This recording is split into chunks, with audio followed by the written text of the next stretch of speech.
Today we're looking at notes B-1 over quadrants and intercepts. So first, for part 1, we're going to be talking about quadrants. So let's refresh. Looking at an X and Y coordinate grid, this section is quadrant 1, this section is quadrant 2, this quadrant 3, and this quadrant 4. The coordinates are points, all of them, all of the coordinates or points in quadrant 1 have positive X values and positive Y values. All of the points in quadrant 2 have negative X values with positive Y values. All of the coordinates in quadrant 3 have negative X values and negative Y values. And all of the coordinates or points in quadrant 4 have positive X values with negative Y values. Okay, so let's get to the examples. Determine the quadrant or quadrants that would satisfy the condition or conditions.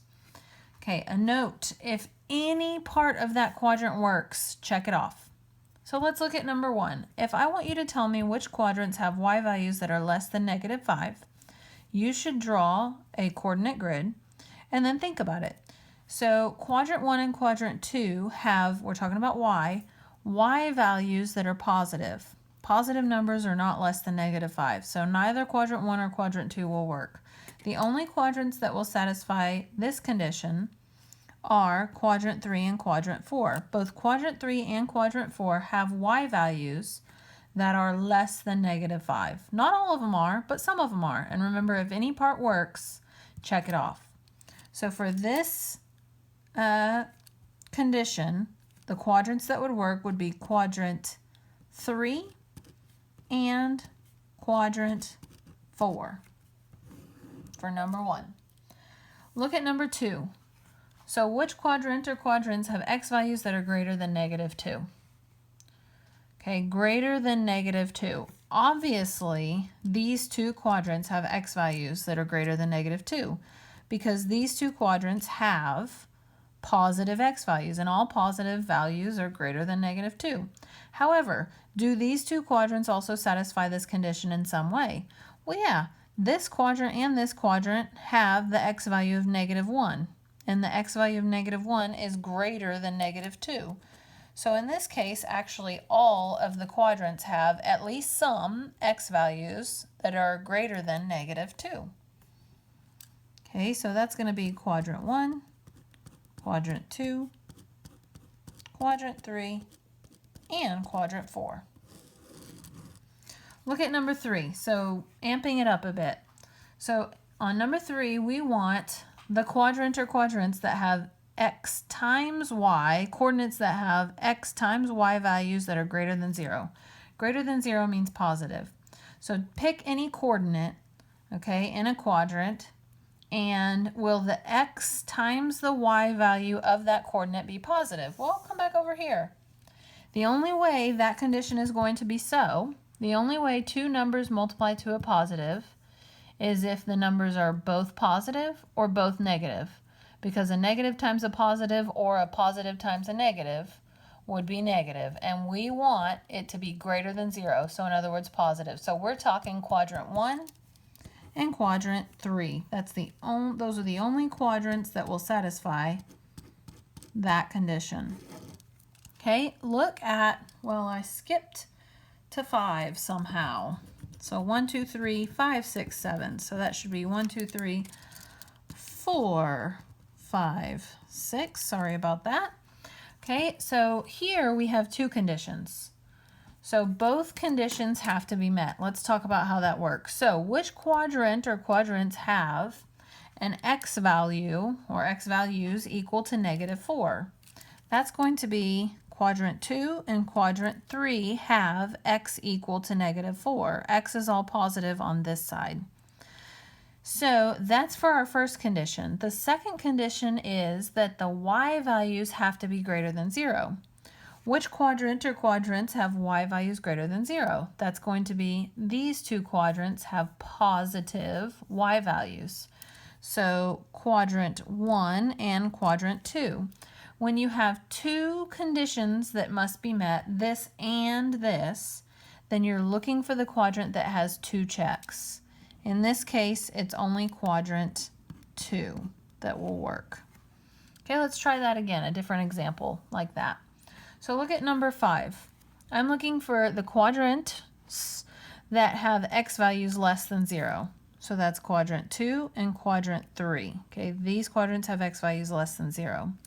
Before I think about this, in my opinion, I want to get rid of this negative. It would be easy to do so and it'd make my thinking a lot easier.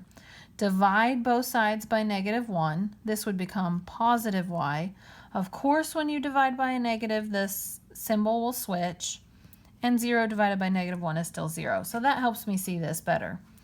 So the quadrants in which y is less than 0 or y is negative. So that's going to be this quadrant and this quadrant have y values less than 0. So I have double checks only in quadrant 3. Okay, last problem like this. So number 6, a little bit different but similar to what we've seen.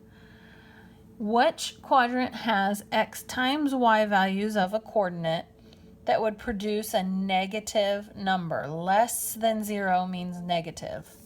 So opposite of what we talked about before, we're looking for a negative number when you multiply the x and y values of the coordinate. So we're looking for either a negative times a positive or a positive times a negative. So we're talking quadrant 2 or quadrant 4. Look at this one. It looks trickier than it is. The x plus the y value of the coordinate have to be negative, less than 0. Okay, look at this. If both the x and y value of these coordinates are positive, will a positive plus a positive ever be negative, less than 0? No. Could, look at this quadrant, could a negative plus a positive ever be less than 0? Well, yeah, if that number is bigger than that number, then it will be less than 0. So this quadrant is a possibility, quadrant 2. Okay, what about quadrant 3? Is a negative plus a negative less than 0? Yeah, so quadrant 3 definitely works. And what about quadrant 4? Again, similar to this, could a positive plus a negative be less than 0? Yes, if that negative is larger. So quadrant 4 will also work. So which quadrants have the double check? Quadrant 2 and quadrant 4 for this one. All right, so let's move our discussion along from quadrants to intercepts. So if I ask you to find the x and y intercepts algebraically, zero out the other letter. Well, why? Right? You better be asking me that. So look at any x-intercept. An x-intercept is always going to be whatever the x value is, comma, 0. Every x-intercept has a y value of 0. Similarly, any y-intercept has an x value of 0, comma, whatever that y value is. So to find the y-intercept, 0 out x. To find the x-intercept, 0 out y. That's how we find it algebraically. So let's find the x-intercept of this first given equation. So I'm going to plug in 0 for y. So 0 equals 5 plus 4x. Notice for the x-intercept, my only variable left is x. Solve for x, move the 5 over, so negative 5 equals 4x. Divide by 4, excuse me. Negative 5/4 equals x. So for final answer, I want it written as a coordinate. Negative 5/4, comma 0 is my x-intercept. What's my y-intercept? Well, y equals 5 plus 4. Where I see x, I plug in 0. So 4 times 0 is 0, so y equals 5. So my y-intercept is the coordinate 0, comma 5. Okay, of course we're not going to stay as easy as linear equations, so let's move on. So find the x and y-intercepts of these problems. So for the x-intercept, all right, I'm going to 0 out the y. So 0 equals square root of x minus 4. Okay, I want x by itself, so I'm going to square both sides. 0 squared is still 0. The square and the square root are gone. X minus 4. Move over that minus 4 to the other side. That becomes positive 4 equals x. My x-intercept is 4, 0. Okay, for my y-intercept, I would have y equals square root of 0 minus 4. So y equals square root of -4. Well, from Algebra 1, you remember that the square root of a negative number produces an I, right? So this would be y equals something imaginary, 2i. Okay, so when you get an imaginary number like that, then we are going to say the y-intercept is not applicable. There's not one.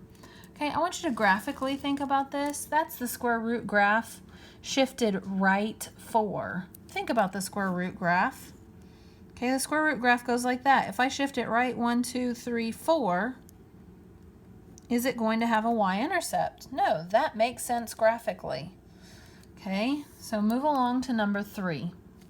Okay, finding the x-intercept. If I plug in 0 for y, x plus 4 squared minus 9, move that 9 on that -9 over, so 9 equals x plus 4 squared. Okay, so here I'm going to rewrite this equation just so you can follow along with what I'm doing. To get rid of the square root both sides. The square root of 9 is 3, but the square root of x plus 4 squared is the absolute value of x plus 4, right? Don't forget that. To get rid of the absolute value, we bring in the plus minus, equals x plus 4. So then you really, because you've got this plus 4, need to split up into 2 problems. So x plus 4 equals +3, or x plus 4 equals -3. On this one, when I move that 4 to the other side, we'd get x equals -1, because that positive turns negative. Similar here, move that 4 to the other side, we get x equals -7. So my x-intercepts for this are -1, 0 and -7, 0. Y-intercepts for this quadratic, hopefully, yes, you know that's quadratic equation. Let's see what it is. So for the y-intercept, we have y equals, plug in 0 for x, plus 4 squared minus 9. Okay, solve for y. Y is already by itself, so I'm just going to do this math. So y equals 0 plus 4 is 4, squared minus 9. 4 squared is 16. 16 minus 9 is 7. My y-intercept is 7. So 0, 7. Now, wasn't that fun?